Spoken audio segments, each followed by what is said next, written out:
Bonjour à tous, j'espère que vous allez bien. Aujourd'hui, je suis très heureuse de vous présenter mon nouveau cours de pastel qui est dédié au paysage et je sais que vous étiez très nombreux à l'attendre avec impatience. Et pour ce paysage, j'ai choisi de faire des montagnes, les belles montagnes du Queyras, d'après une photographie prise par mon papa.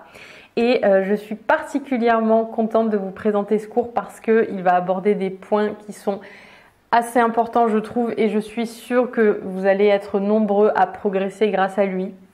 Parce qu'en plus de la création des montagnes et de tout ce que ça implique, donc l'aspect rocailleux, les arbres qu'on peut voir dans le lointain, on va aussi voir vraiment la création des différents plans selon les règles de perspective. Et je trouve que rien que ça, déjà, c'est hyper intéressant parce que sur ce modèle, on peut voir des montagnes qui sont assez proches et puis un peu plus loin, un peu plus loin, un peu plus loin. Et en fait, à chaque plan, on va voir comment le travailler parce qu'on va pas les travailler de la même façon pour faire justement ressortir cette profondeur et en même temps il va quand même falloir garder une harmonie, donc on va jouer sur cet équilibre entre les différences et les points communs des différents plans pour créer cette impression de distance et de vraiment que notre regard se porte loin loin loin alors qu'on est sur une feuille qui est en 2 dimensions. Et j'ajouterais aussi que si vous avez des problèmes pour ce qui est de la pression exercée sur vos pastels, je sais que c'est un problème récurrent.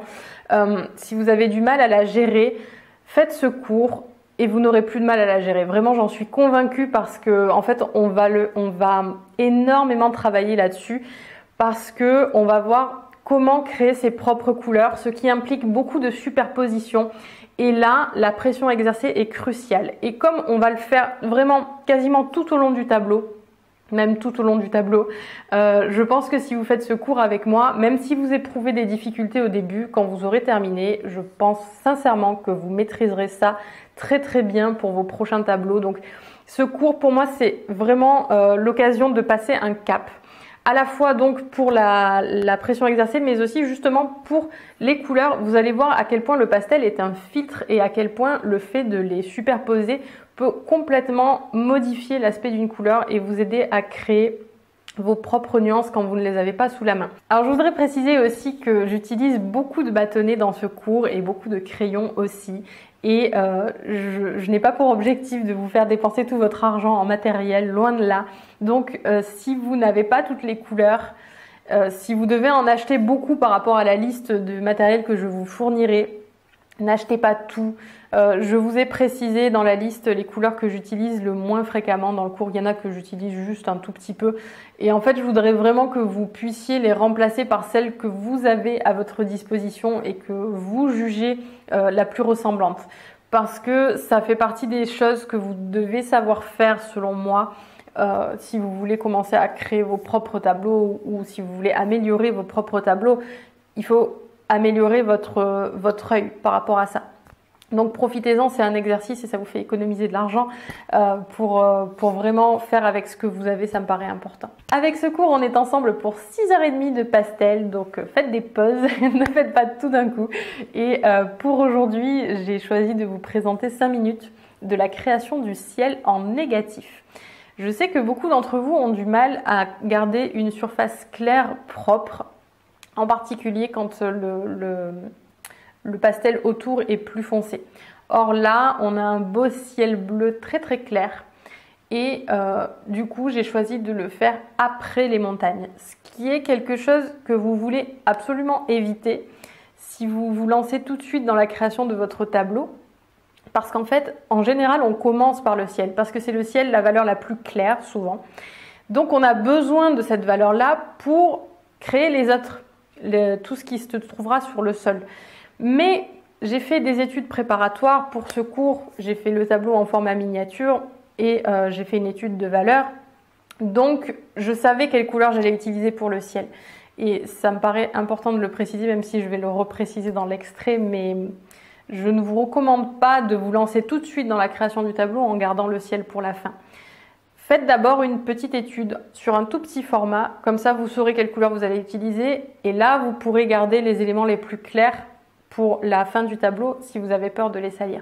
Maintenant, sachez aussi que la maîtrise des poussières qui volettent sur les feuilles de papier, ça vient aussi avec la pratique. Plus vous allez faire de tableaux et plus vous allez réussir à conserver votre travail propre. à force d'enlever les poussières au fur et à mesure en soufflant ou en tapant votre feuille sur votre plan de travail.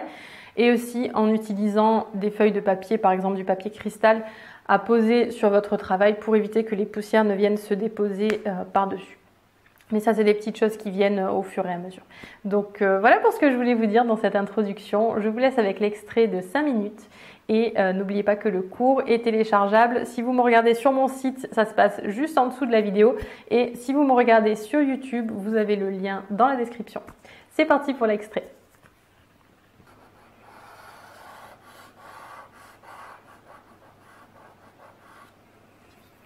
Maintenant, pour ne pas salir mes montagnes, hop, je retourne la feuille et je tape, hop là, sur la table. Comme ça, je me suis débarrassée des poussières, j'ai même pas eu besoin de souffler et elles sont tombées sous le papier, donc pas de souci. Du coup, ça me permet de voir qu'il y a certains endroits où on voit encore un petit peu les aspérités. Je vais venir frotter un petit peu avec mon doigt pour les combler. Et j'obtiens très facilement et sans avoir besoin de me faire mal aux doigts une surface bien lisse.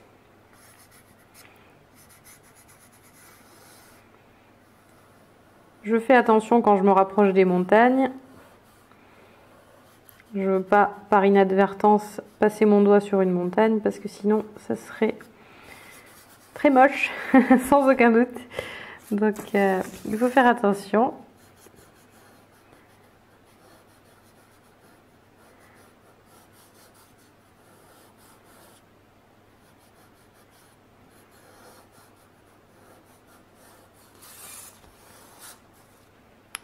J'en profite pour regarder s'il n'y a pas des endroits où j'ai laissé apparaître le pastel mat entre la montagne et le ciel.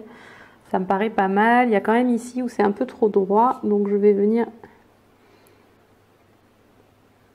Bon, vous voyez pas, je suis désolée, mais c'est que je peux pas tenir mon pastel autrement. Mais là, en gros, je viens faire des petits angles qui viennent sur la montagne.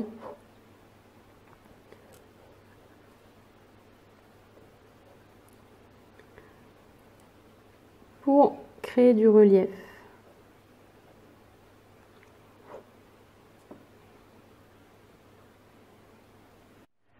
Et vous voyez, n'empêche, comme ces montagnes-là, les montagnes bleues, comme elles se détachent maintenant du fond. Pourtant, on n'y a pas touché, mais en fait, sur le fond de la couleur du pastel mat, le pastel mat était un petit peu... Enfin, il avait une valeur qui était assez proche de celle des montagnes. Donc, elles se détachaient très peu. Et maintenant, on a ajouté une couleur claire et on les voit beaucoup plus. Et c'est aussi pour ça que traditionnellement, on commence par faire le ciel. Donc logiquement, hein, j'aurais dû commencer par faire le ciel. Parce que comme ça nous permet d'avoir une valeur repère et de savoir plus rapidement si on est bon ou pas. Mais là, comme j'avais déjà fait une étude au préalable, j'avais déjà fait ce tableau en petit format, donc je savais à peu près les couleurs que j'allais utiliser. C'est pour ça que je m'en faisais pas trop. C'est pour ça que c'est bien de faire des études. Hein. Je vous encourage, je vous invite et je vous encourage en même temps, donc je vous encourage à le faire quand vous vous attaquez à un nouveau tableau, que vous êtes un petit peu intimidé par le sujet ou simplement que vous voulez faire un premier jet pour voir un petit peu quelle couleur vous allez utiliser, quelle composition vous allez choisir. C'est quand même assez important de mon point de vue. Donc maintenant, je vais pouvoir faire mon dégradé. Donc je repasse sur l'outremer clair que j'avais déposé. Donc ça c'est encore un outre-mer clair, mais il est un petit peu plus foncé. L'autre c'était l'outremer 55,9 et celui-ci c'est 55,8. C'est celui qui est juste avant sur l'échelle de valeur.